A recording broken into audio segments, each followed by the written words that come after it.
Podcast with your host, Jake Weaver. Engineered by Cedric Swan.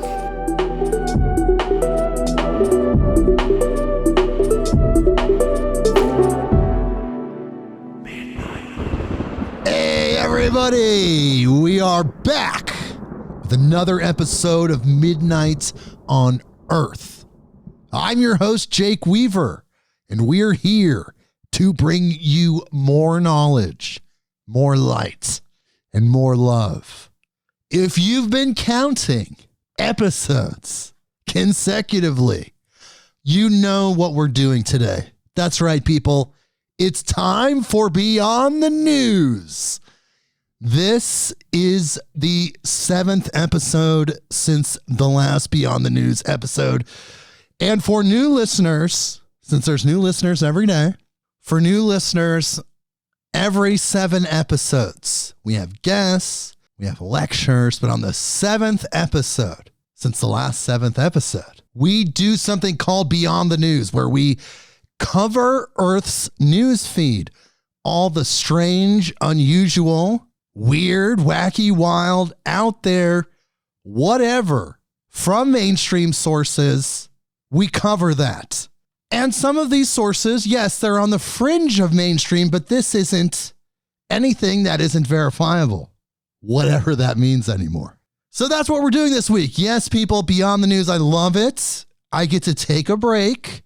In a sense, I get to hang out with you casually as we discuss all of the various shifts and changes that have happened in the last, 7 weeks.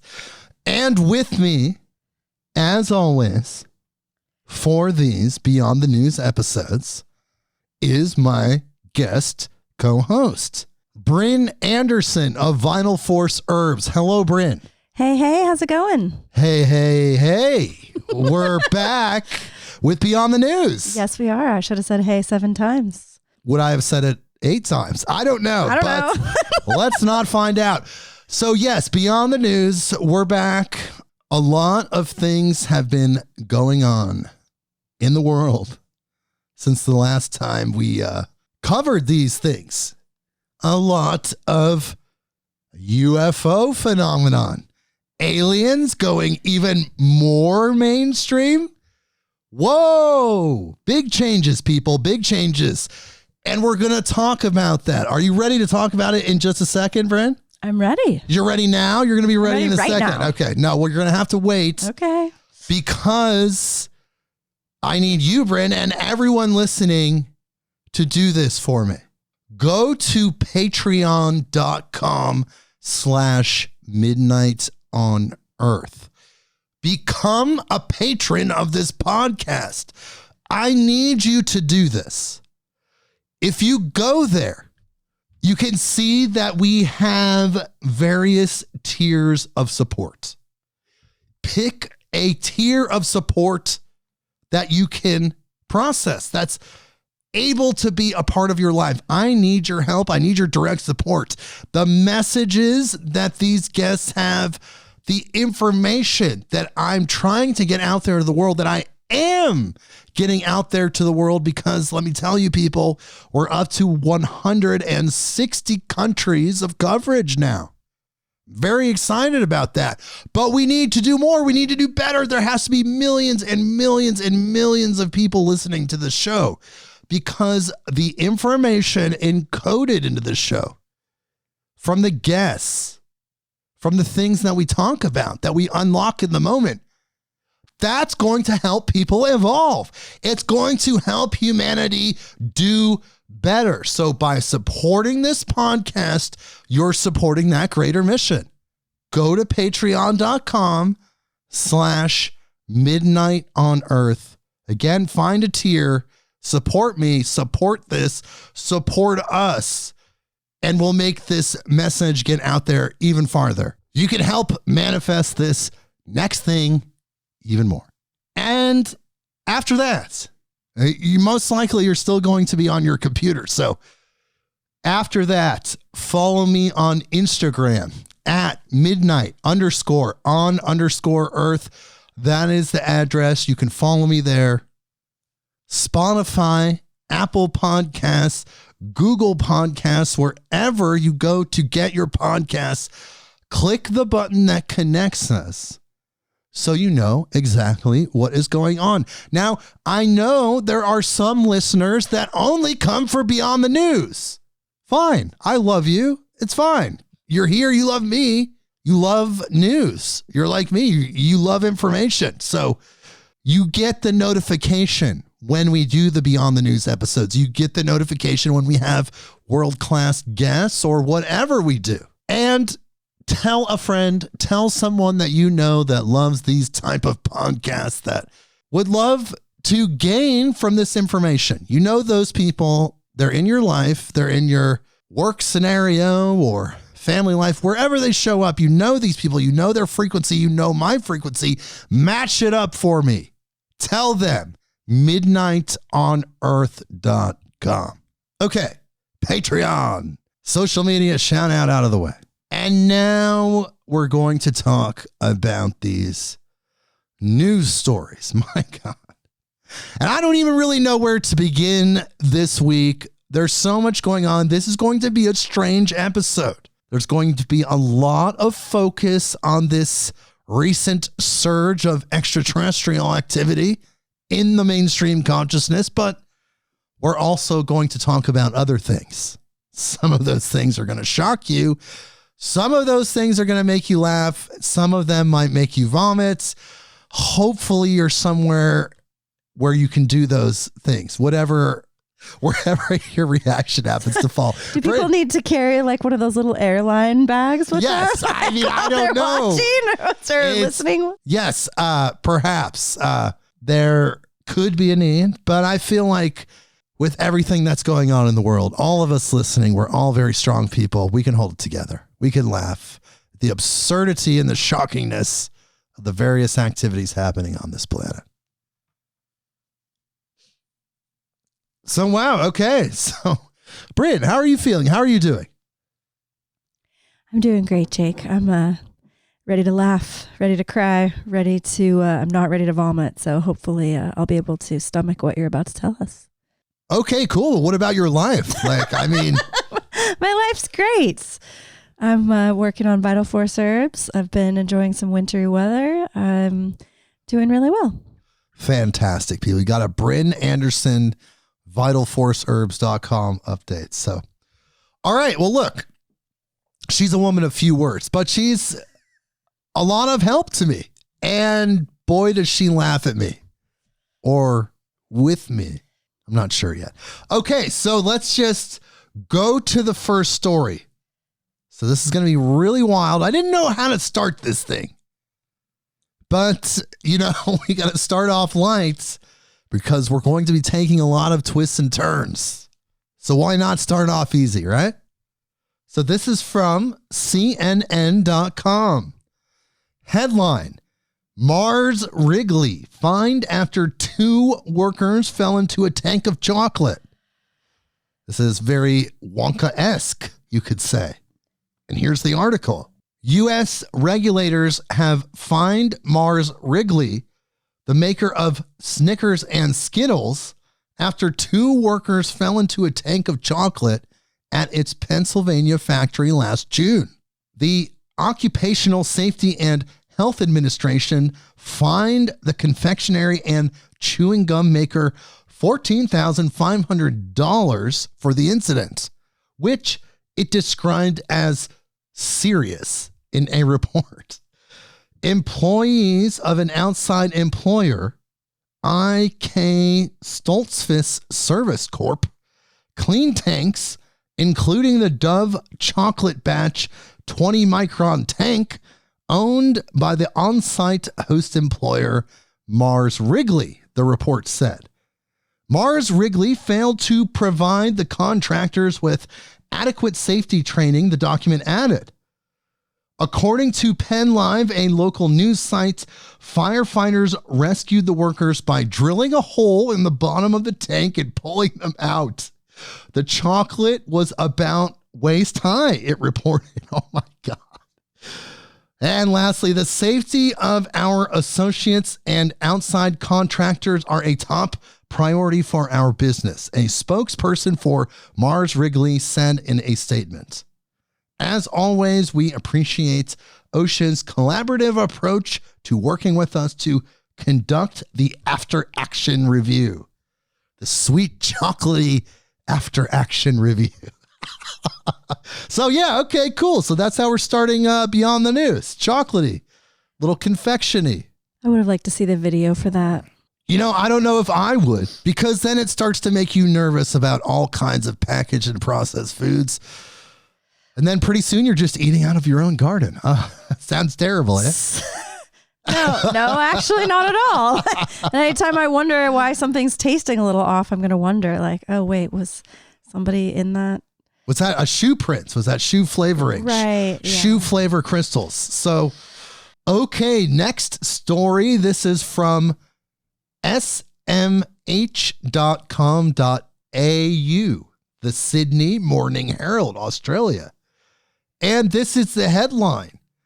New Zealand authorities find $500 million worth of cocaine in the ocean. Turns out it was the octopus family stash. And the sub-headline is New Zealand authorities have found 3.2 tons of cocaine, with the drugs believed to have been destined for Australia. My God, you Aussies, do you really need that much coke? You party animals. Okay. And actually, people, just to let you know, I'm joking. I hate cocaine. It's a blood drug. It's poison. It's black magic in every possible way. Don't ever touch it. So here's the story. The discovery of 81 bales of cocaine will land a major financial blow to the illegal drug market, the police commissioner says.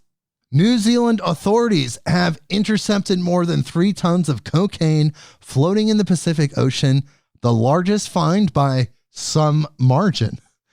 A media conference was held at Police National Headquarters detailing the bust.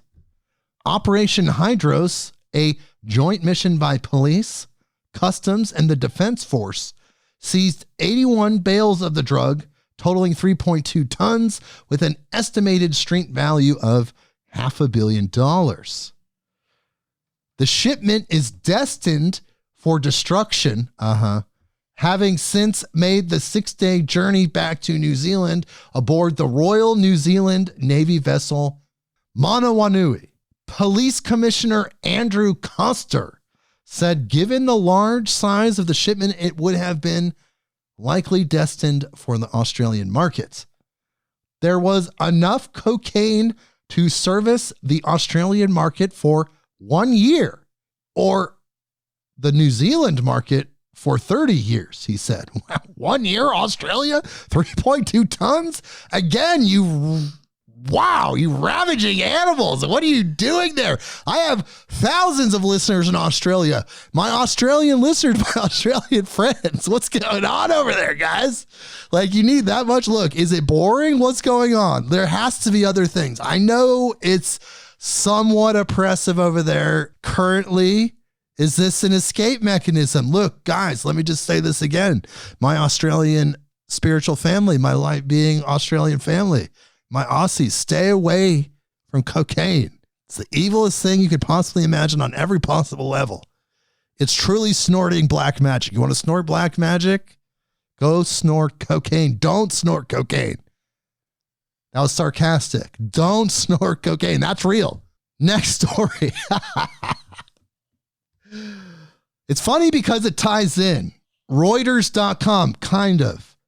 Headline: Ecuador turns significant amount of seized cocaine into concrete. My God.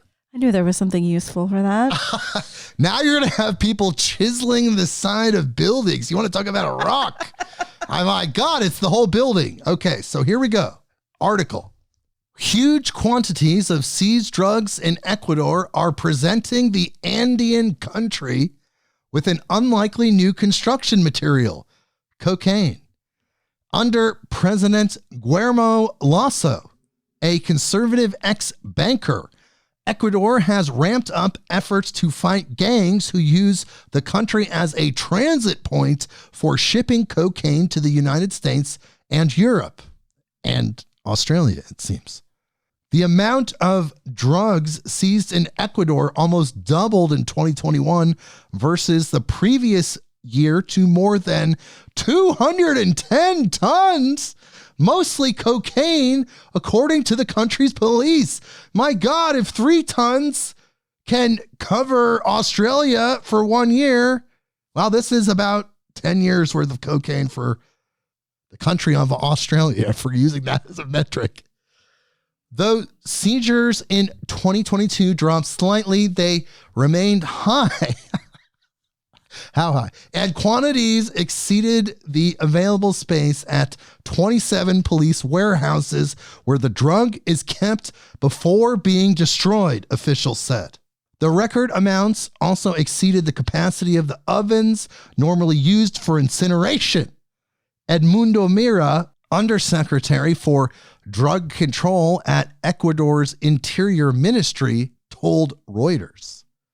Now the country is using some of the excess cocaine in construction materials.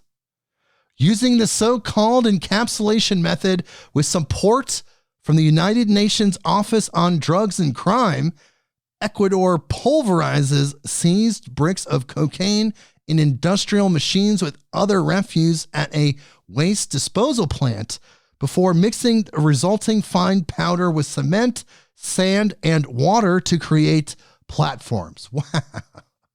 Okay, hey, you never know. I've heard there's several ancient cultures that exclusively used cocaine to make all of their structures. Do you know about them, Brynn? I don't, but I was thinking it sounds like a really great recycling program. That wasn't real. I was just joking. I figured. Okay, let's go to the next story. CNN.com. Headline: Residential care facility faces $10,000 fine after Iowa funeral director finds woman pronounced dead gasping for air in body bag. My God. Whoops. They're like, I didn't know. Dead, I mean. Here is the article. An Iowa Alzheimer's care facility is facing a $10,000 fine after pronouncing a woman dead who was later found alive when a funeral director unzipped her body bag, according to documents from the Iowa Department of Inspections and Appeals.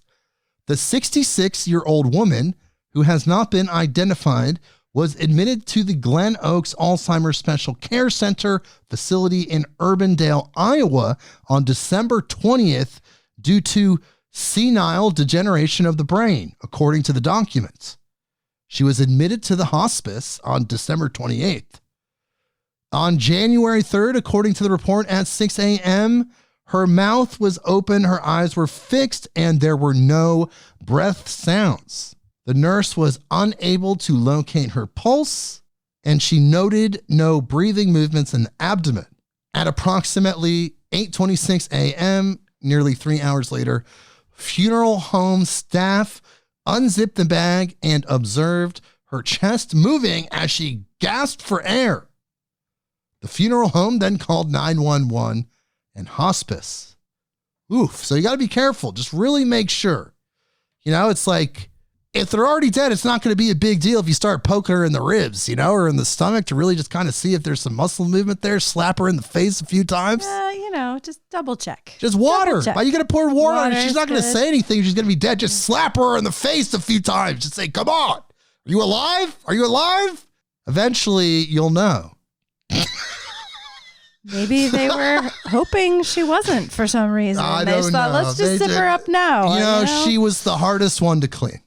Okay, so this is Vice.com. Headline: futuristic body armor could be based on this weird mushroom, study finds. Whoa. The subheadline is: the overlooked fungus has incredible properties that can be used to develop strong ultralight materials. Here's the article. The flimsy mushrooms served atop your burger or the delicate, bouncy mushroom caps adorning logs in the forest are not known for their strength or tough exteriors, but their fungal distant cousin, Fomes fomentarius, may just hold the keys to producing new materials that could replace today's plastic, according to new research. I've actually heard about this. Mushroom plastic. This is coming. They're going to replace oil plastic and chemical plastic with mushroom plastic. This horse hoof shaped fungi can be found on continents around the world and gloms on the damaged bark of trees as a pathogen responsible for diseases like white rot. F. fomentarius has long been used as a source of tinder and even plant-based leather, but now a team of researchers from Finland have found that this resilient fungi can offer a path toward bio-derived plastics that mimic its structure. Ooh, mushroom plastic. Brynn, what do you think? It's not psychedelic. It's just a sustainable, very easy to replicate material source.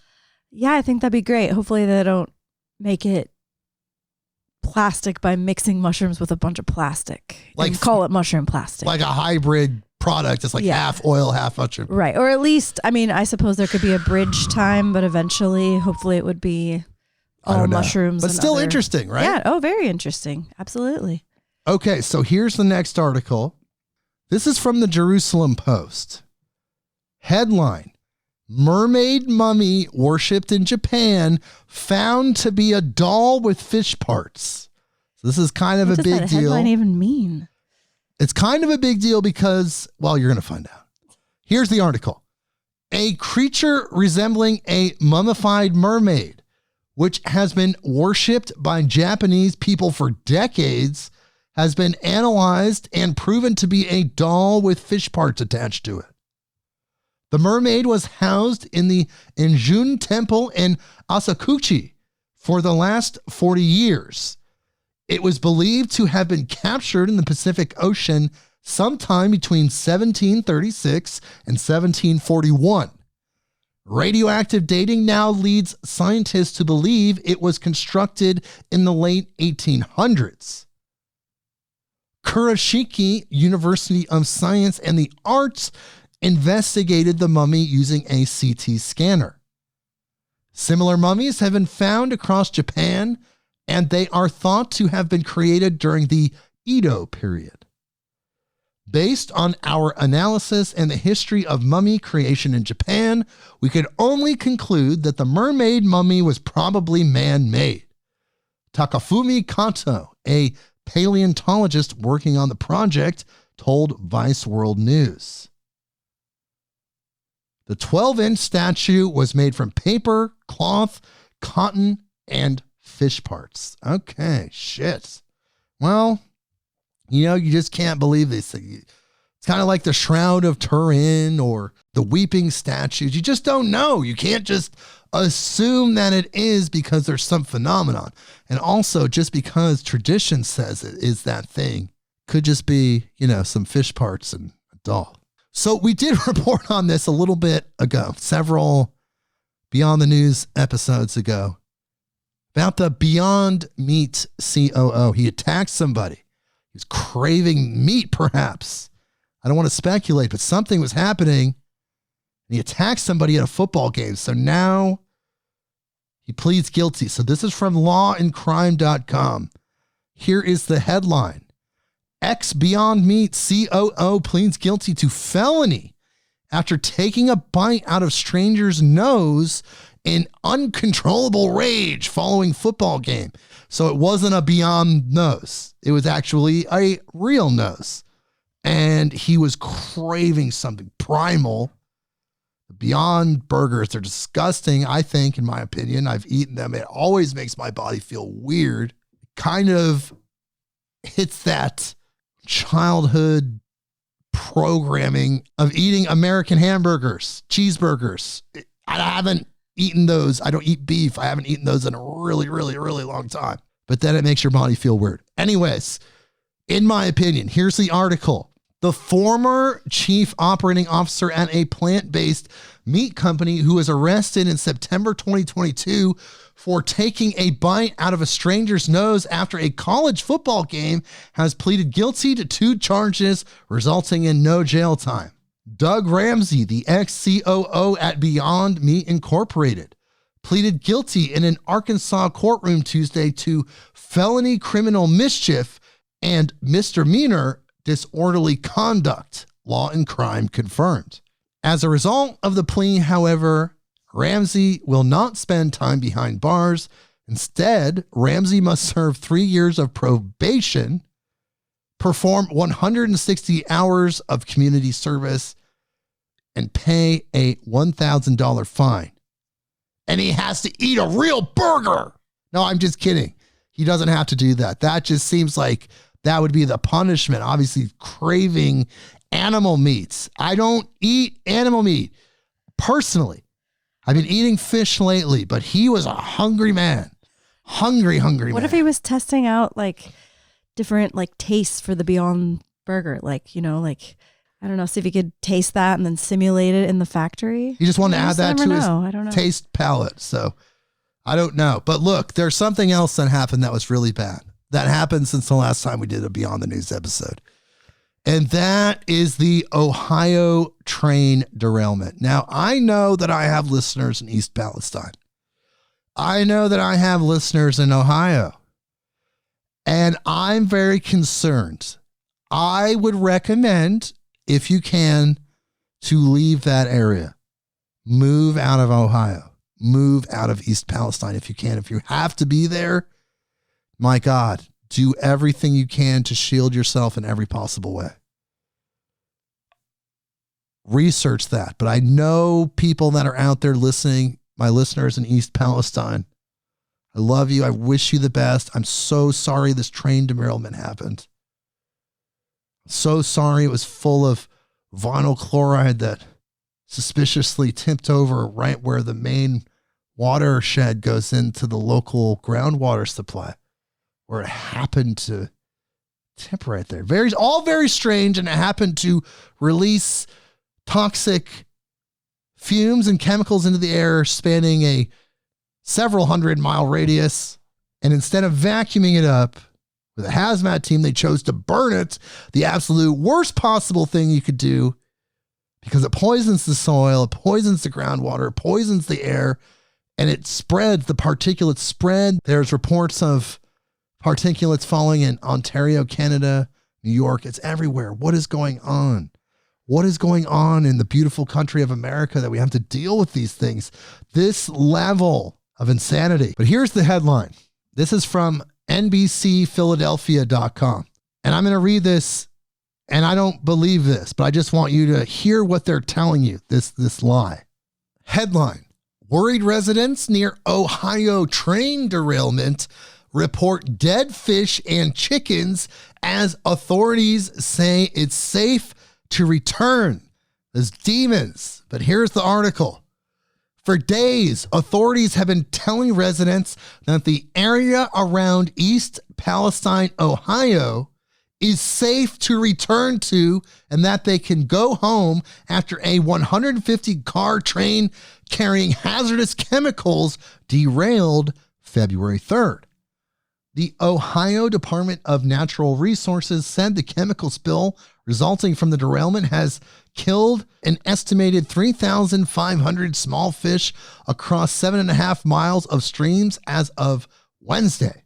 And one resident of North Lima, more than 10 miles from East Palestine, told the News of Youngstown that her 5 hens and rooster died suddenly Tuesday, the day before rail operator Norfolk Southern had burned train cars carrying vinyl chloride, a flammable gas, to prevent an explosion. Those insane demons. Look, they did it on purpose. I think that's my opinion. That's my speculation. Why the purpose? I don't know. But something is going on, and they sent no help. In the United States of America, it took 3 weeks for any government official to even visit that area. The Chernobyl of America, and it takes 3 weeks. And they send the 5th string guy, Pete Buttigieg. I don't do politics on the show, but when you start killing people on purpose, that's going to activate me in a different way. And you're going to start hearing some things. When the killing starts, when the poisoning starts, that's when I get pissed. It's so devastating. Polyvinyl chloride is so incredibly toxic, and the other chemicals that they found there too. Like, I can't even imagine with all the technology, all the cleanup, all the OSHA rules, all the everything, like that they're like, oh yeah, we're going to burn this and send it up in the air where it can't be controlled. It can't be contained. Like, it's just mind boggling to me. And I'm so sorry for all of you in that area and all of us, really. I mean, it's blowing everywhere, I'm sure. Yes, it is devastating. And our prayers go out to the people of East Palestine and also the people of that whole 300-mile radius. And my the God. Animals and the trees and the streams and the rivers and the farmlands and the birds. The earth, my God, that section of the pure earth has now been devastated by human evil. Not our evil, our spiritual good people that listen to this show, but our fellow humans making bad choices. But let's pivot to some good choices, okay? Because I just had to get that off my chest, but now I want to talk about something else. So this is from KyotoNews.net. That's from Japan. And here is the headline. Research begins to generate electricity from snow in Japan. That's right, electricity from snow. And here's the article. Research has started in a northeastern Japanese city to generate electricity from unwanted snow with the aim of securing a renewable energy source to cover potential power shortages. The city of Aomori, which sees heavy snow every year, started a trial in a swimming pool at an abandoned elementary school in December to explore the feasibility of producing energy by utilizing the temperature difference between stored snow and the surrounding air. Interesting. In the joint project, local IT startup Forte Company and the University of Electrocommunications in Tokyo are looking to power a turbine with energy produced when liquid cooled by stored snow is then vaporized by the heat of the surrounding air. Electricity generation using stored snow has recently drawn attention as an environmentally friendly, low-cost, and safe power source. So, hey, you know, that's just the thing about humans and inspiration. We can find energy anywhere and everywhere. There's so much energy in all of these different places in the universe, including at absolute zero. We're going to talk about that later. But right now, yes, we're going to get into the alien section of this Beyond the News episode because there's so much alien activity. Aliens are going mainstream. Soccer moms around America are talking about aliens. It's everywhere. The mainstream media is priming general consciousness to accept the possibility of extraterrestrials being real. Now, of course, we've been fed this through time. Everyone knows that since the Roswell crash, if you're versed in these topics, you know that after the Roswell crash, we recovered a lot of technology. We integrated that into industry. And at the same time, we prepared the consciousness of humanity for this extraterrestrial energy by injecting these concepts into media, books, television, movies, comic books, everywhere. Anywhere there was humans engaging with media, there was an uptick all of a sudden into these extraterrestrial realms. So now it's 60, 70 years later, and it seems it is time. It's inching closer. Something is shifting. Now, even if this turns out to be absolute BS, the byproduct of this experience is the fact that the average person is pondering and potentially accepting life existing past Earth, meaning they're shifting their awareness to galactic consciousness or universal consciousness, you could say. Galactic, realizing there's life in other galaxies, not just identifying as an Earthling, not just identifying as a person from a region, a country, a city, a state, a province, wherever you're from, but also just saying, hey, I'm from this galaxy. Actually, in fact, I'm from this universe. It's cracking the cosmic egg a little bit. The collective consciousness is processing this new waveform of information, you could say. And we're expanding. You could feel it. It's very palpable. There's a shift in human consciousness. And that is the byproduct of it all. Maybe it's real. Maybe it's not. Maybe it's Project Bluebeam, where they have holograms and fake three-dimensional projections to trick people into believing it. Or maybe it's the real deal. Or maybe it is just balloons. It doesn't necessarily matter per se, because if the people that accept programming from the outside and adapt that to their reality, programming coming from these mainstream sources, then they're starting to accept this information because they have to, and it's shifting their frequency. And I'm sure you've heard about these Chinese spy balloons and them getting shot down and all of that. I'm not going to talk about any of that because I'm so sick of it.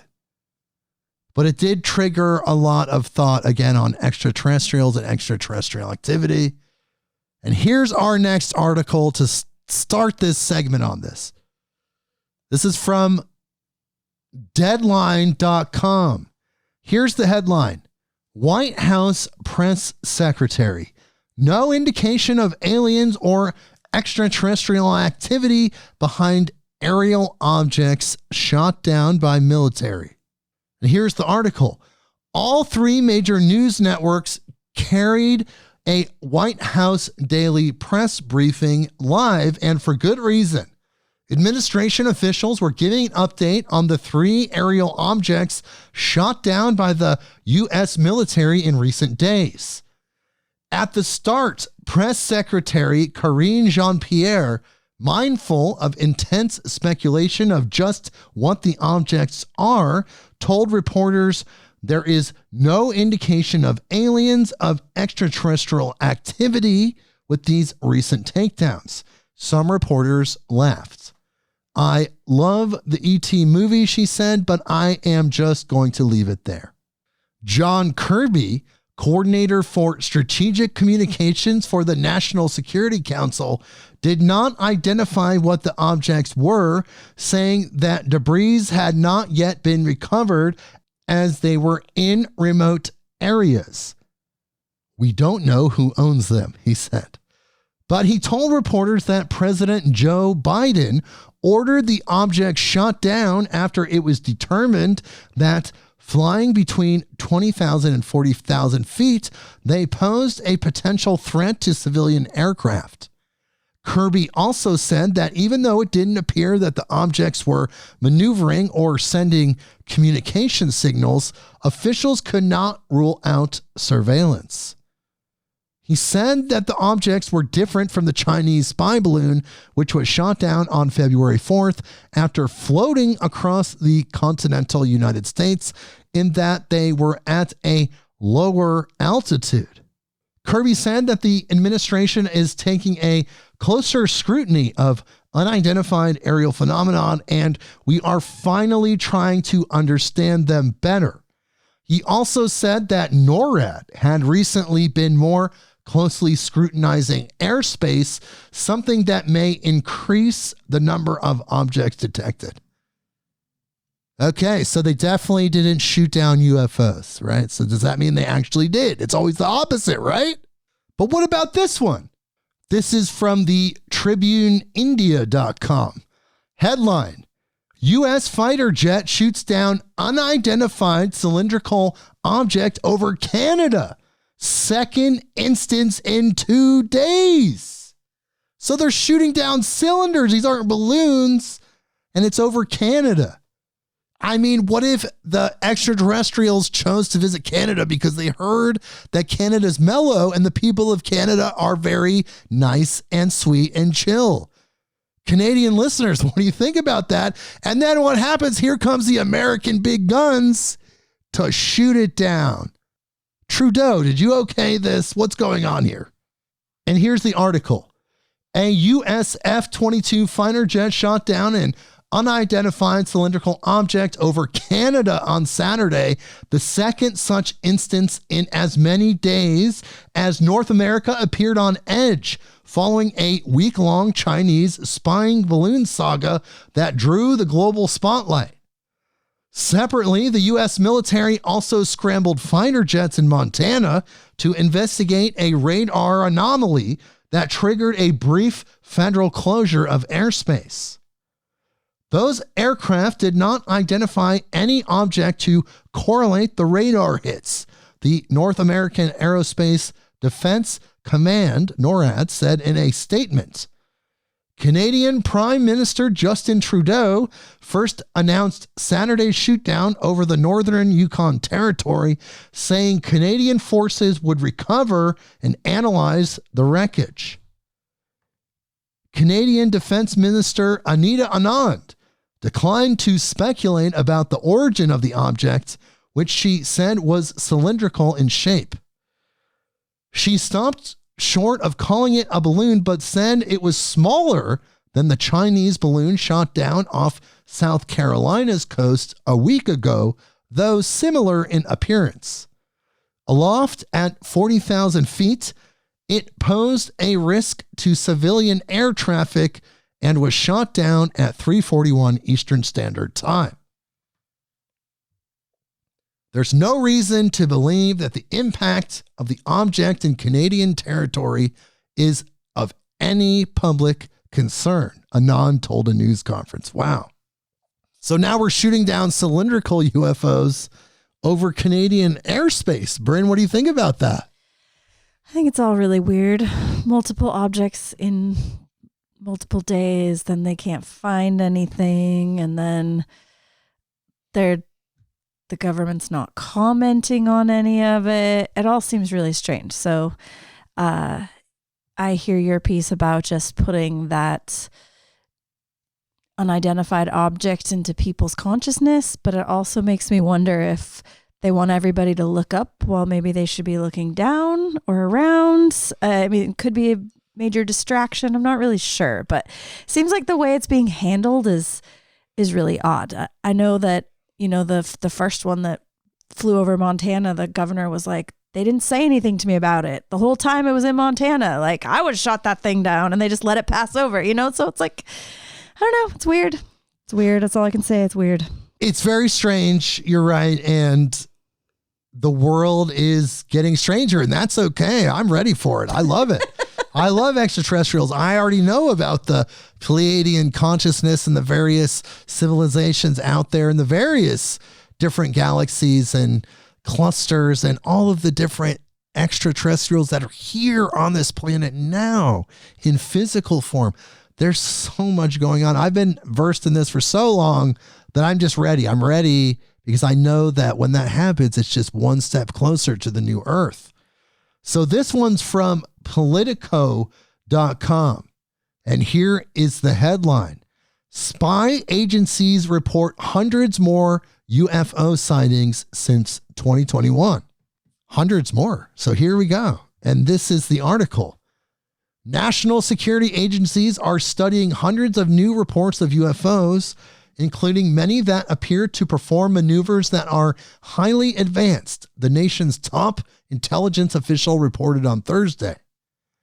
In total, 510 unidentified aerial phenomena observed in protected airspace or near sensitive facilities have been compiled as of August of last year, according to the report to Congress from the Director of National Intelligence.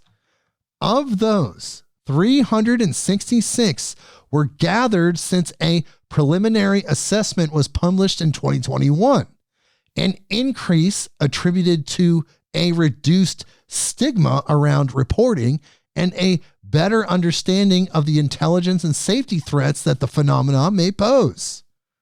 More than half of those new sightings, most of which came from Navy and Air Force pilots, exhibit unremarkable characteristics, according to the report.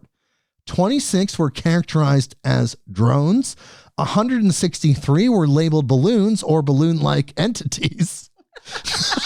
Balloon-like entities. That could be an alien race unto itself. They could be, Totally. They could be like, living gas. They could be like living gas, conscious gas that needs to be encapsulated in a balloon. Right. So it's a balloon entity. Somebody write a book about that. And 6 were described as clutter. That still leaves 171 sightings, however, some of which appear to have demonstrated unusual flight characteristics or performance capabilities, the report says. I want to know what clutter is exactly. Just clutter. Like in your just junk flying drawer. around, yeah, it's clutter like at 40,000 feet.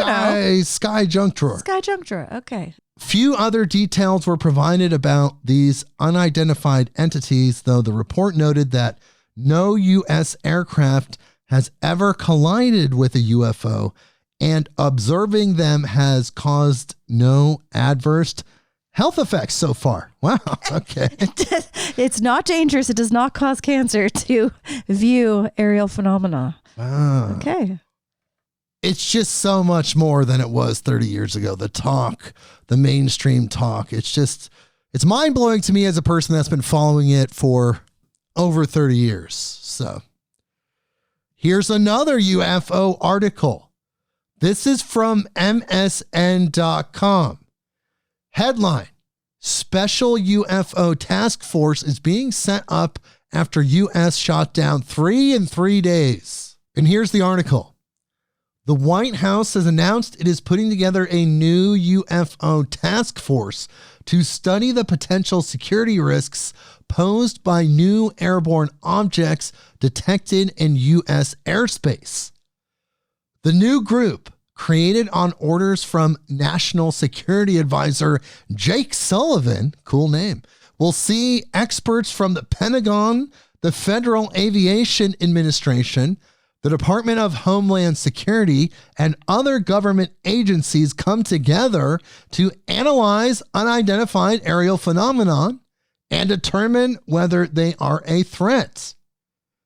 National Security Council spokesman John Kirby on Monday said every element of the government will redouble their efforts to understand and mitigate these events, adding the task force would examine the broader policy implications related to the detection and analysis of UFOs over mainland U.S.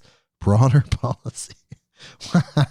Man, there's just so much energy moving around UFOs right now. The announcement came late on Monday, just one day after a U.S. Air Force F-16 fighter jet shot down a UFO over the Great Lakes, the third unidentified object to be downed in as many days. Wow, people. Wow. And then here's another one. Let's just go right to the next one because there's just so much. Let's just go right to the next one. It's a lot to process, people, especially people that haven't been prepping mentally and spiritually for this for decades. If you're literally someone that thought it was complete science fiction and now have to engage with that reality, I couldn't even imagine what that's like. This next one is from the garden..com.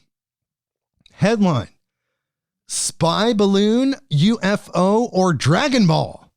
Japan baffled by iron ball washed up on beach. Brynn and I are looking at a picture of the ball. Brynn, check out this ball. Wow, it looks like a big metal ball.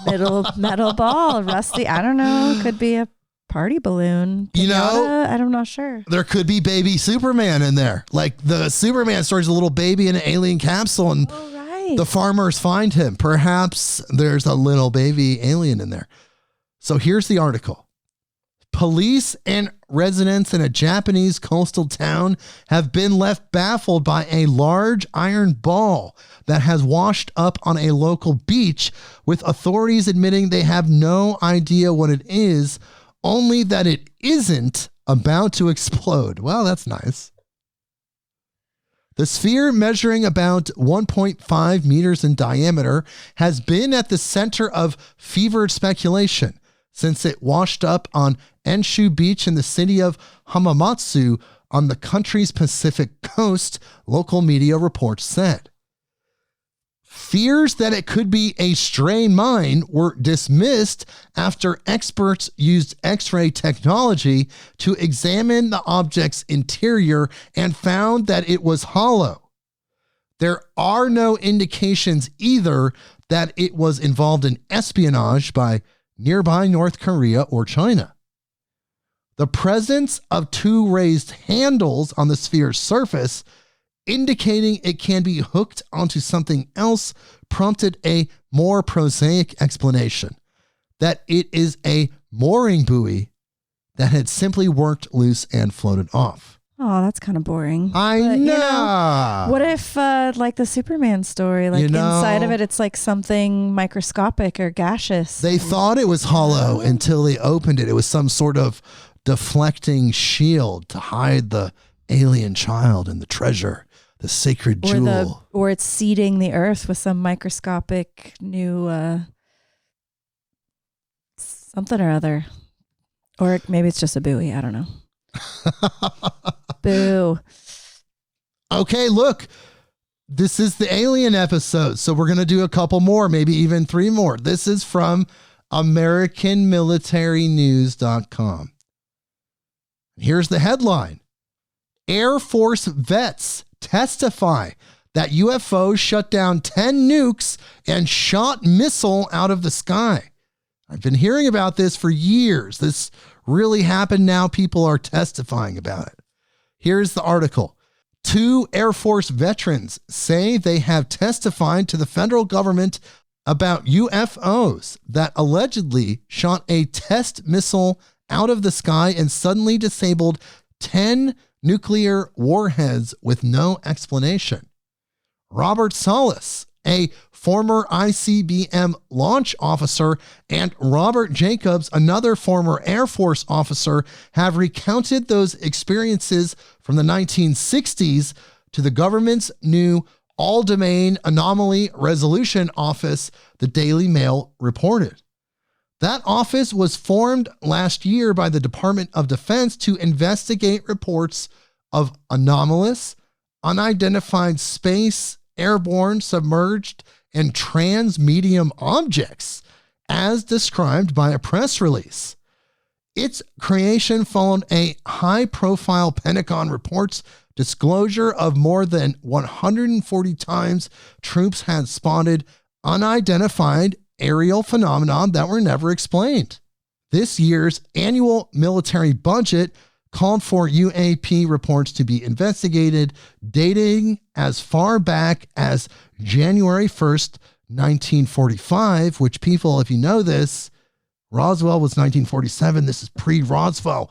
This is where they're going to announce, wow. I'm not going to speculate, but they're going to let the information. There's so much going on. Humanity's evolving.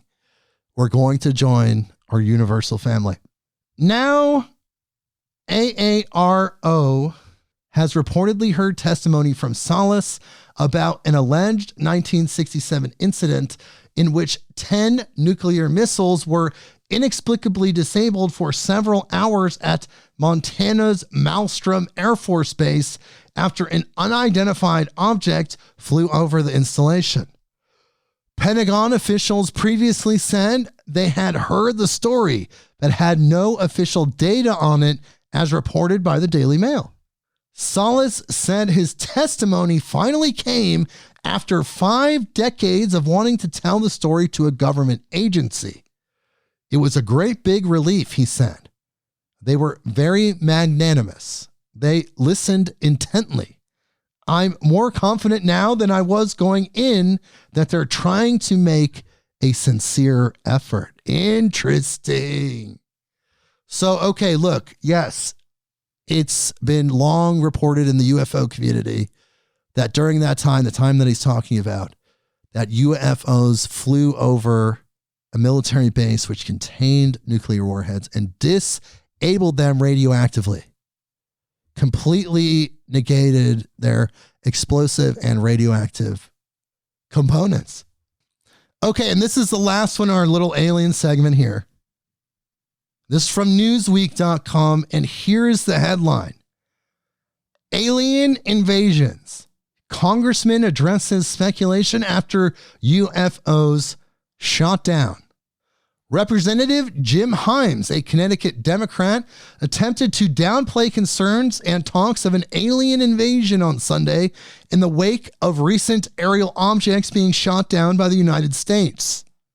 Himes represents Connecticut's 4th Congressional District and is the ranking member of the House Permanent Select Committee on Intelligence. On Sunday, he appeared on NBC's Meet the Press, where he was asked to weigh in on recent reports that 2 unidentified aerial objects were shot down over American and Canadian airspace. While the nature of these objects has not been officially confirmed, they have nonetheless sparked semi-serious concerns online about possible contact by aliens. Speaking with host Chuck Todd, Himes downplayed social media worries that the 2 shoot-downs were related to possible alien activity or other potential issues, stressing the objects were spotted at altitudes that could endanger civilian aviation. So they keep saying there's a logic to what the Biden administration has done, the Democratic lawmakers said. The 2 shoot-downs have occurred around objects that were a threat to civil aviation. Remember, the initial Chinese balloon was at 60,000 feet. That's not a threat.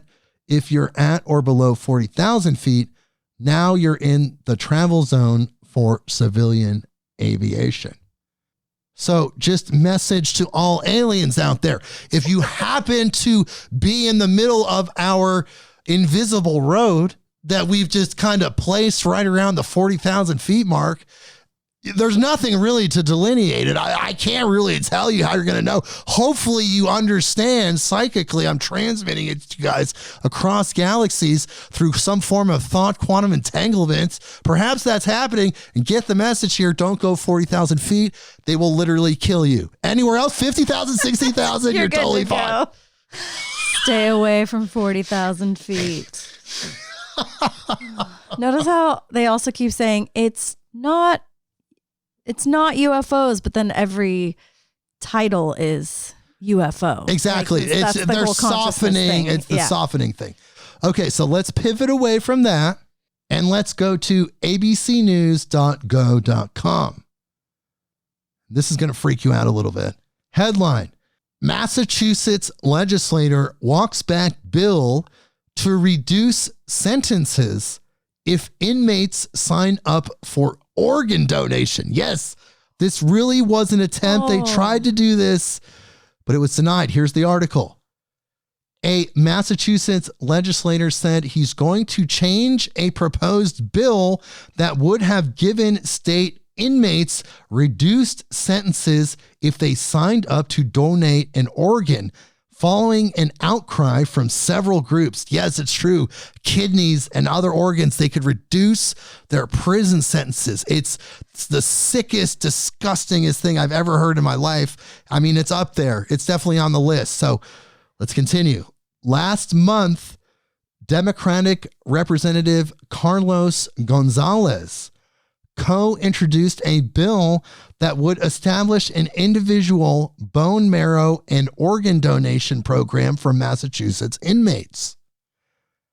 As part of the originally proposed program, eligible inmates would be able to reduce their sentences by as little as 60 days to as much as a year on the condition that the incarcerated individual has donated bone marrow or organs. Has donated? Yes, like they already gave up a kidney. They gave up a kidney and then they get their sentence reduced. Or that was the idea.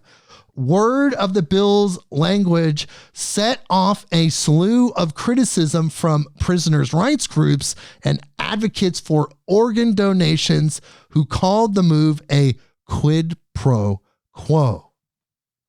The bill comes at a time when the country has seen a jump in organ donations. They tried, people. They tried to pull some shit right there.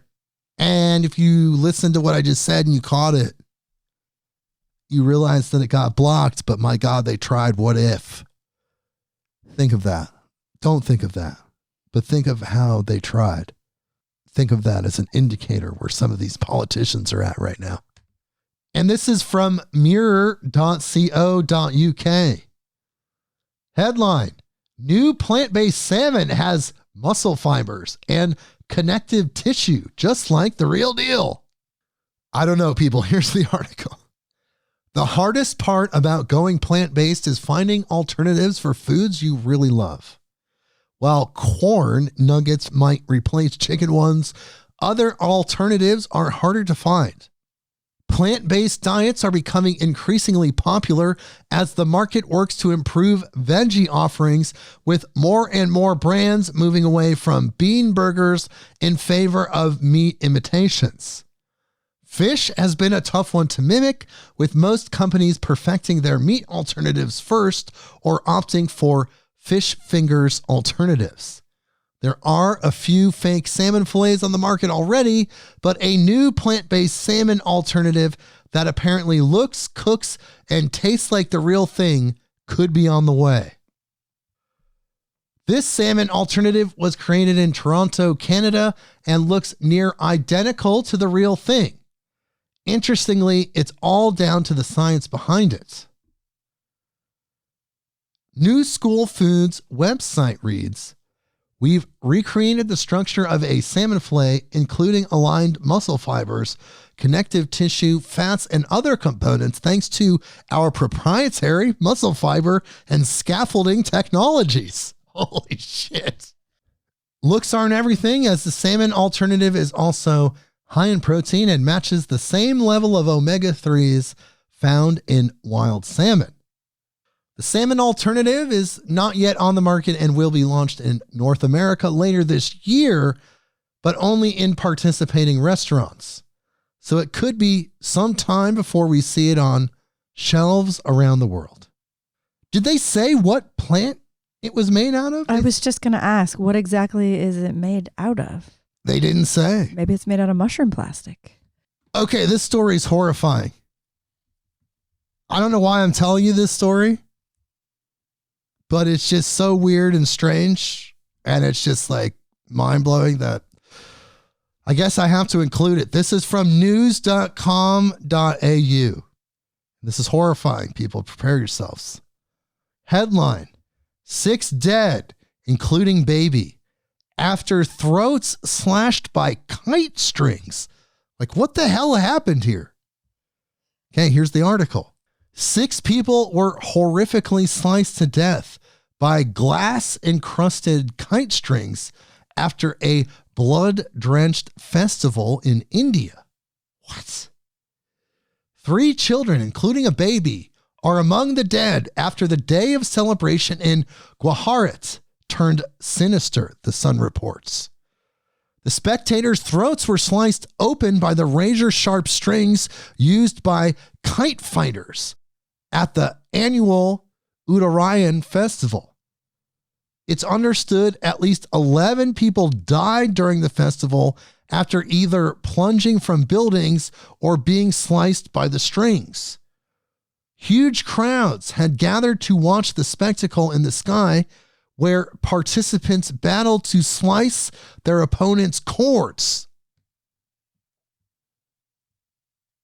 The mid-air tussle for triumph tragically saw 2 baby girls aged 2 and 3 and a boy 7 bleed to death in front of their helpless parents. This is insanity. Hundreds of participants positioned themselves on terraces and rooftops to send their kites soaring before chaos erupted. Revelers had used sharp strings to fly their colorful creations in the hopes of cutting off their competitors. Flying enthusiasts often make them so sharp that the strings are capable of shredding through human skin or even electric wires. The victims' throats were gruesomely slit when the out-of-control cords became entangled around their necks. Oh my God. Traumatized onlookers watched on as the unruly strings wrapped victims' necks at the annual kite flying festival. What the hell, India? What's going on over there? I'm trying to figure out how exactly this even happened. And the whole purpose is for kites to cut other kite strings. But then somehow... All right. That's wild. What are the aliens thinking about that? Let's just, it's so beyond the news that I had to include that. That literally falls into the most truest beyond the news. Just like this one. My God. This is just a weird string of articles here. CNN.com. Headline: ballet director who smeared dog feces in critic's face fired. Here's the article. The director of a leading German ballet company is being investigated by police and has been fired for smearing dog feces on a critic's face after taking offense to a review she wrote. Oh my God. What an asshole. First of all, the guy's holding dog feces. Like, let's start there.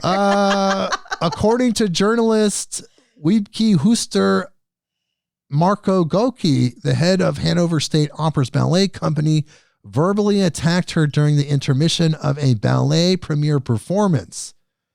The confrontation seems to have been spurred by a previous review that Huster had written. Huster said, wow. Goki rubbed the dog feces hard and most brutally into my face. Okay. Oh my God. That was another, like, beyond the news. Like, Jesus Christ. Like, holy cow. Okay, people. The aliens are like, we're going to wait a little bit I know. longer. They're just not ready yet. They're just not quite ready for us yet. Well, really, it's just all about the spectrum of the human experience. There's just so much going on. There's the highest highs, the lowest lows, and literally all points in between. Every possible frequency, bandwidth point, you could say, every number, there's something there. It's very strange. This one is also strange. NewYorkPost.com. Headline: Oscar Mayer Wienermobile falls victim to catalytic converter theft during Las Vegas stop. Yes, people, stay out of Vegas if you have a Wienermobile. People are taking these catalytic converters. They're trading them for drugs. I don't know who's buying them. I guess it's scrap metal shops. Here's the article. Even one of the most noticeable vehicles in America was not immune to the uptick in catalytic converter thefts across the country this week. The iconic Oscar Mayer Wienermobile was hit by thieves at some point Thursday night while located in the parking lot of Sonesta Suites on Paradise Road in Las Vegas. They were on a tight schedule, so mechanics quickly patched it up, and my God. And this is something that we reported on before that we're just going to close off because we did mention this several episodes back, several Beyond the News episodes back. This is from Reuters.com. Headline: former Colorado funeral home owner sentenced to 20 years for selling body parts. Do you remember this, Brynn? When they arrested her and she got charged? Yeah, it turns out she was getting them from a Massachusetts prison, right? Here's the article. A former Colorado funeral home owner was sentenced to 20 years in federal prison on Tuesday for defrauding relatives of the dead by dissecting 560 corpses and selling body parts without permission. I mean, wait a minute. Does that mean you could do it if you have permission? Megan Hess, 46, pleaded guilty to fraud in July. She operated a funeral home, Sunset Mesa, and a body parts entity, Donor Services, from the same building in Montrose, Colorado. Do you remember this now? I do remember it, yes. The 20-year term was the maximum allowed under law. So she got 20 years for that one. She was just trying to be efficient. She was trying to recycle is really what was happening, but turns out you have to have permission. You got to have permission first. Which is hard because they're dead. So yeah, that's tricky. So now we have a little bit of British royalty living here in America. My British listeners, you know that Prince Harry is here. This is from the chronicmagazine.com. This is the headline. Prince Harry reveals the details of one of his trips while on magic mushrooms. And here's the article. In his recently released autobiography, Spare, Prince Harry recounts a strange and surreal experience while under the influence of psilocybin, magic mushrooms, and also talks about his use of marijuana and cocaine. Prince Harry, fifth in line for the British throne, discussed in his recently published memoir how he and some of his friends ate magic mushrooms to get high while at a party in California in 2016 when he was 31. Here's the quote. We spotted a huge box of Black Diamond mushroom chocolates. Someone behind me said they were for everyone. Help yourself, boys. My mate and I grabbed several, gobbled them, and washed them down with tequila, wrote the prince, according to a translation of the book which was released early by mistake in Spain. He recounts using the restroom when the effects of the mushrooms kicked in. Here's another quote. Beside the toilet was a round silver bin, the kind with a foot pedal to open the lid. I stared at the bin, it stared back, then it became a head. I stepped on the pedal and the head opened its mouth. A huge open grin. I laughed, turned away, took a piss. Now the loo became a head too. The bowl was its gaping maw. The hinges of the seat were its piercing silver eyes. It said, ah. Prince Harry admitted to taking psychedelics several times for fun and therapeutically. He said psychedelics allowed him to escape and redefine reality and to see, quote, the truth. Okay, wow, Prince Harry. I'm telling you, Hopefully he had a few more defining moments besides the loo. I don't think he really has. I think that's about as far as I went with that, dude. Okay, well, there you go. And that's kind of the surface stuff, right? You first start interacting with these plant spirits, these medicines. For some people, it takes a really long time to chisel away that ego consciousness to even get to the spiritual experiences. For some people, it doesn't happen. They're just looking in the bathroom like, wow, the trash can in the bathroom just turned into a happy guy. The end. And this could be the end of humans picking tomatoes. Okay, so this is from the timesofisrael.com. Headline. Israeli startup develops first AI robot for picking tomatoes. This is happening. And here's the article.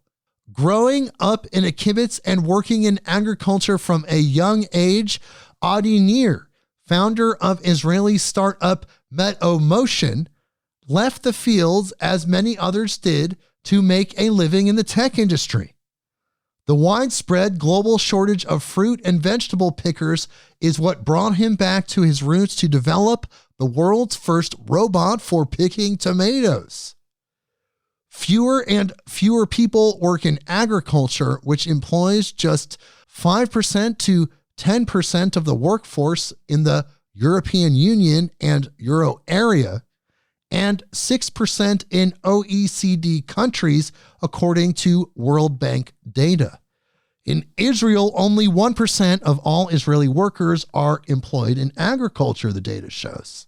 Realizing that the shortage of manpower in the farming workforce and the related costs were unsustainable, and drawing from his tech experience in the aerospace industry, Nir founded the Yokneam-based startup MetaMotion in 2017 to develop a robot that can do labor-intensive fruit picking quickly and efficiently.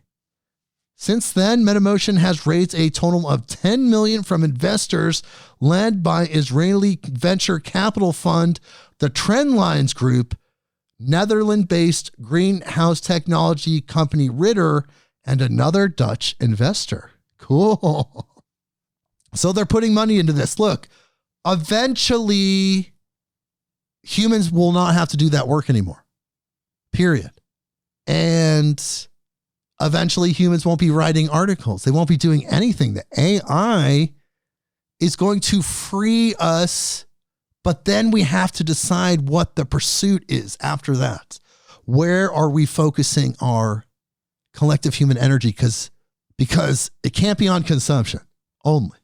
We all need to consume to survive in this material form, but you know what I mean. And here's news24.com, a little more about AI. Headline, UN says AI poses serious risk for human rights. Oh, really? Here's the article. The United Nations Rights Chief on Saturday warned that recent advances in artificial intelligence posed a grave threat to human rights and called for safeguards to prevent violations. This week, more than 60 nations, including the United States and China, called for regulating AI in defense to ensure it does not undermine international security, stability, and accountability. There have been increasing concerns over things such as AI-guided drones, slaughter bots that can kill with no human intervention, and the risk that artificial intelligence could escalate a military conflict. Quote, I'm deeply disturbed by the potential for harm of recent advances in artificial intelligence, UN High Commissioner for Human Rights Volker Turk said. Human agency, human dignity, and all human rights are at serious risk. This is an urgent call for both business and governments to develop quickly effective guardrails that are so urgently needed, he said.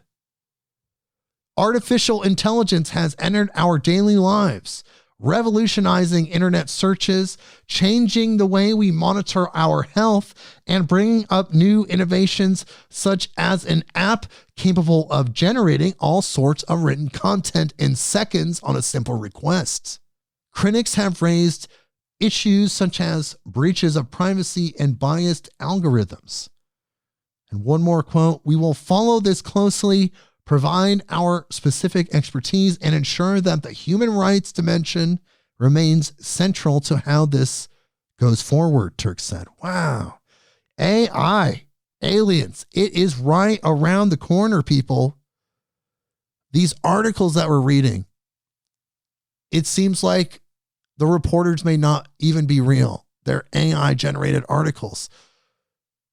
The chatbot that they were referring to, that open AI situation where you can just put in suggestions and it has a conversation with you. That's just the technology that the public is getting.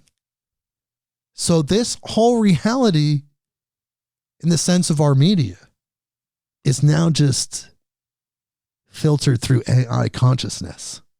Could start at the humans. We're putting in the initial data, but then it goes through that filter. Here's another article, NPR.org. Headline, Sci-Fi Magazine stops submissions after flood of AI-generated stories. Okay, this one's from ZD.net. Headline, Sci-Fi Magazine halts new submissions after a surge in AI-written stories. See? Article, Sci-Fi and Fantasy Magazine Clarkesworld has been forced to temporarily suspend taking new submissions after receiving a flood of AI-generated stories.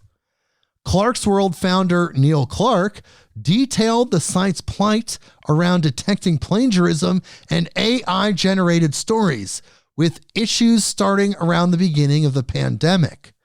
Through 2020, he consistently detected less than 25, mostly computer-assisted submissions each month. A small surge happened when OpenAI released ChatGPT in late November.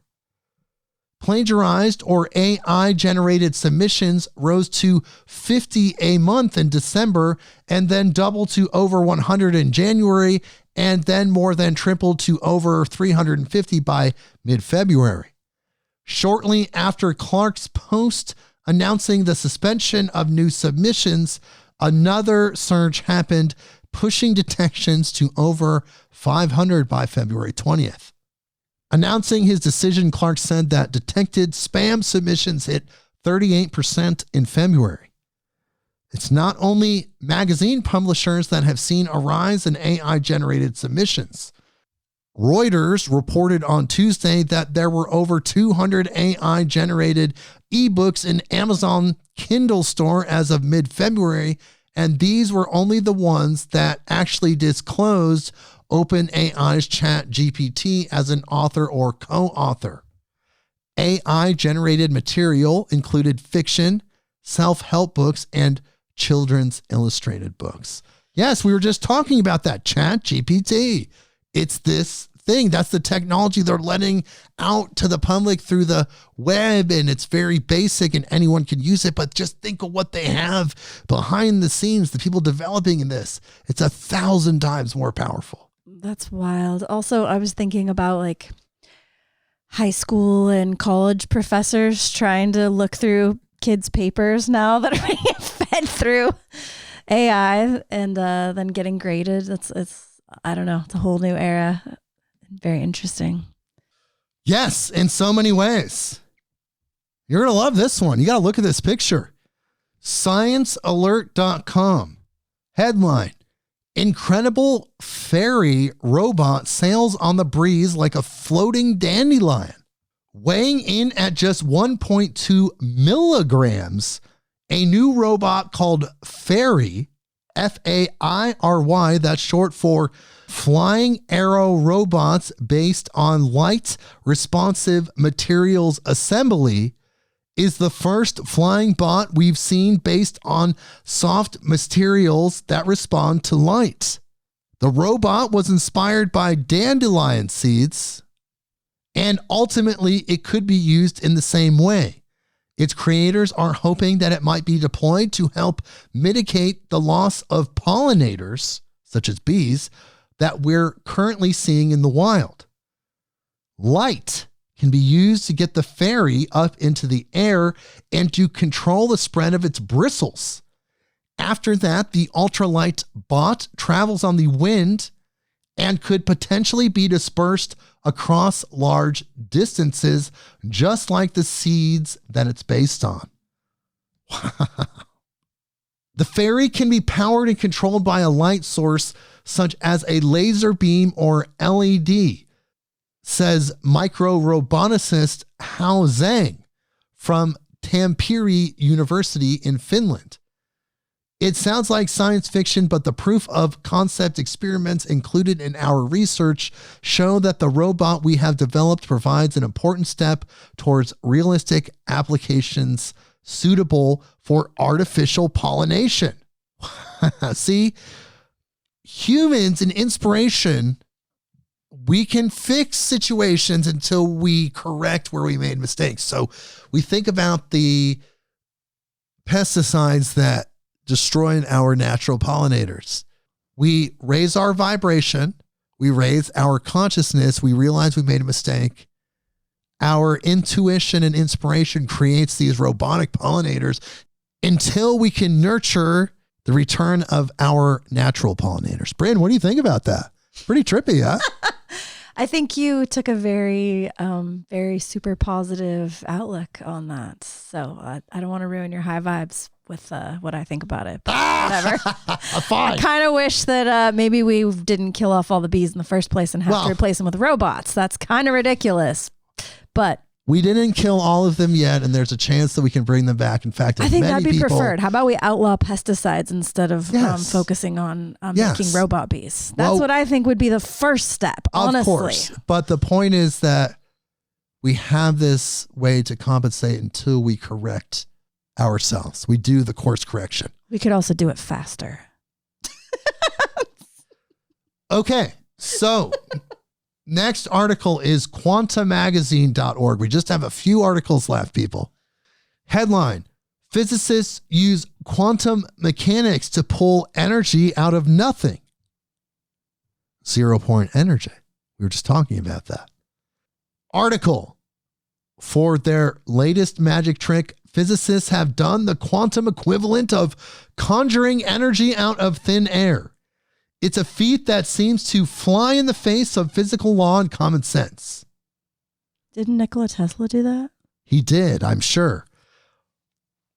Quote, you can't extract energy directly from the vacuum because there's nothing there to give, says William Unruh, a theoretical physicist at the University of British Columbia, describing the standard way of thinking. But 15 years ago, Masahiro Hata, a theoretical physicist at Tohoku University in Japan, proposed that perhaps the vacuum could, in fact, be coaxed into giving something up. At first, many researchers ignored this work, suspicious that pulling energy from the vacuum was implausible at best. Those who took a closer look, however, realized that he was suggesting a subtly different quantum stunt. The energy wasn't free and had to be unlocked using knowledge purchased with energy in a far-off location. From this perspective, Hata's procedure looked less like creation and more like teleportation of energy from one place to another. That was a real surprise, said Unruh, who has collaborated with Hata but has not been involved in energy teleportation research. It's a really neat result that he discovered. Okay. Now, in the past year, researchers have teleported energy across microscopic distances in 2 separate quantum devices, vindicating Hata's theory. The research leaves little room for doubt that energy teleportation is a genuine quantum phenomenon. This test really does test it, says Seth Lloyd, a quantum physicist at the Massachusetts Institute of Technology, who was not involved in the research. You are actually teleporting. You are extracting energy. So essentially, they're saying it's possible because on the microscopic level, it's happening. It doesn't matter the size, the function is happening. So then they can eventually scale it up. Whoa, teleportation, right? Humanity. It's all coming. Okay. Now we just have a few more articles left. We always like to end on funny ones and uplifting ones after all the gruesomeness and high strangeness of this episode. But I like to talk about exoplanets on the Beyond the News episodes because I like to constantly point out how there's infinite life out in infinite space. There's infinite Earths. This is from space.com. Headline: Earth-size exoplanet spotted just 72 light years away. Wait till we have a vehicle that goes 72 light years per hour, right? Or something like that. Here's the article. Look out, everyone. There's a new exoplanet in town.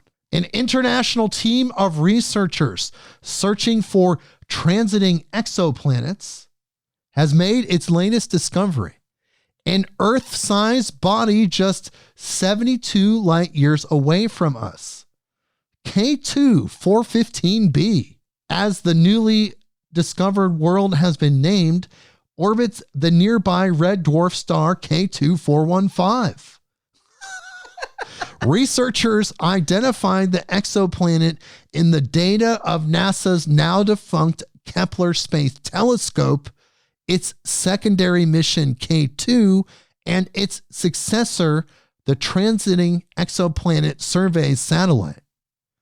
While K2415b is not the closest known exoplanet to Earth, it is on a cosmic scale one of our close neighbors, and it's a particularly intriguing exoplanet for astronomers to study. Ultimately, the more exoplanets we discover and the more we learn about their star systems, the higher the chance we'll find more potentially habitable exoplanets. K2415b is not in the habitable zone of its star, or the distance from a star at which liquid water can exist on a world's surface. The exoplanet is extremely close to K2415, so close that it only takes about 4 Earth days to complete an orbit. But there is a possibility that there is another planet lurking in the system that sits inside the habitable zone. Oh, interesting. So there's an Earth-sized one. It's not like an Earth, but they're hinting that it's next to one that actually could be. Whew. So much life out there, people. Endless, infinite life. It's more than you could possibly even process. And it's all right here on Earth.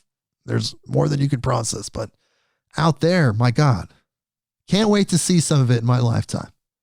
So here's some really, really good news, especially if you lived through the 1980s and the HIV crisis and the AIDS crisis.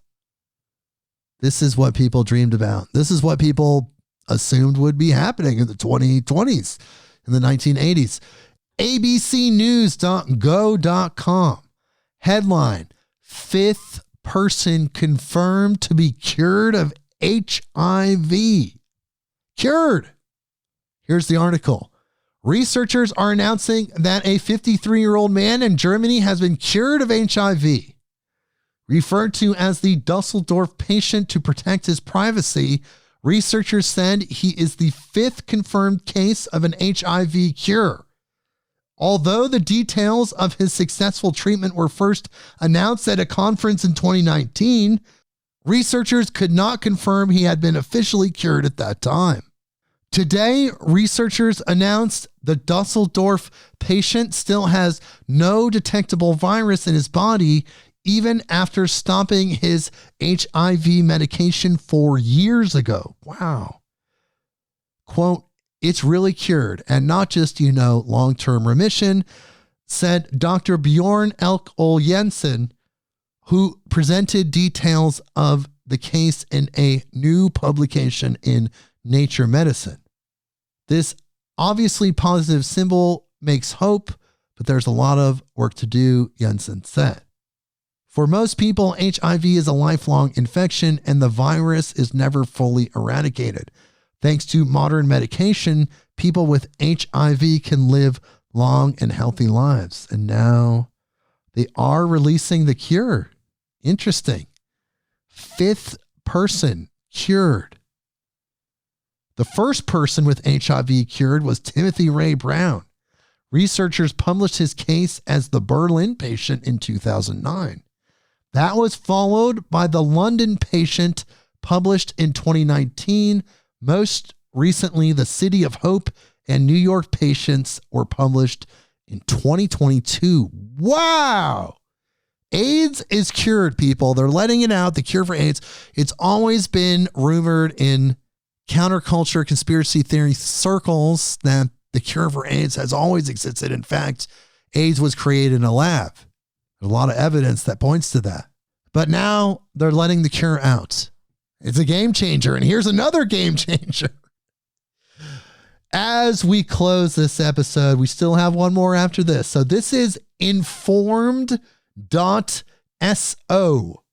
Headline, game changer. World's first cow dung powered tractor is here.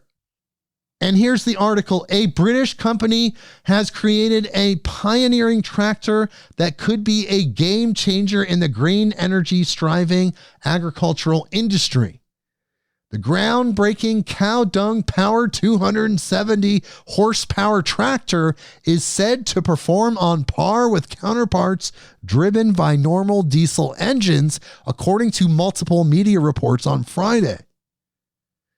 Quote, the T7 liquid methane fueled tractor is a genuine world first and another step towards decarbonizing the global agricultural industry and realizing a circular economy, said Chris Mann, co-founder of Benemin, a company that deals with methane energy products. Methane from cow dung, according to the company, can simply be used to make the fuel, enabling a more circular economic model. The carbon footprint of a farm is a significant detriment of its sustainability. Additionally, farmers continue to want strong tractors that can run continuously. Wow. So what does the exhaust smell like?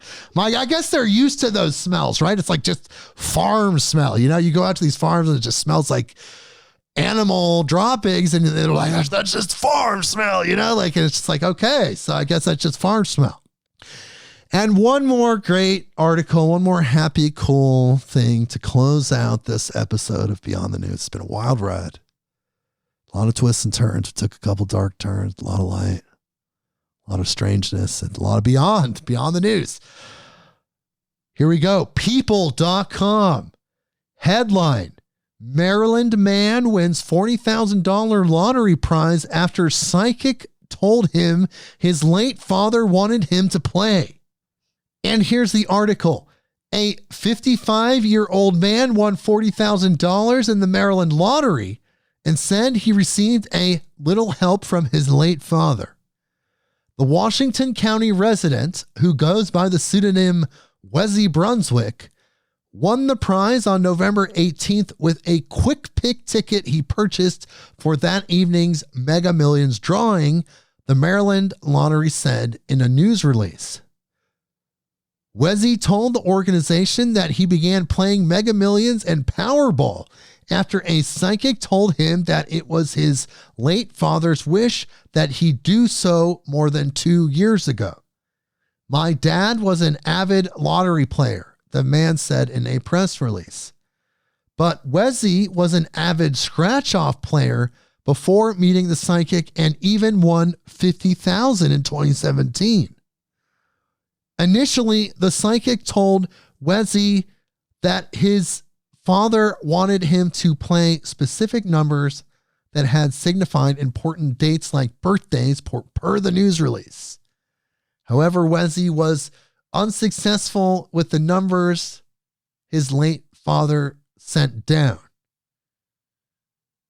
So when he purchased a ticket for the November 18th drawing, Wesley opted for random numbers and most of them hit.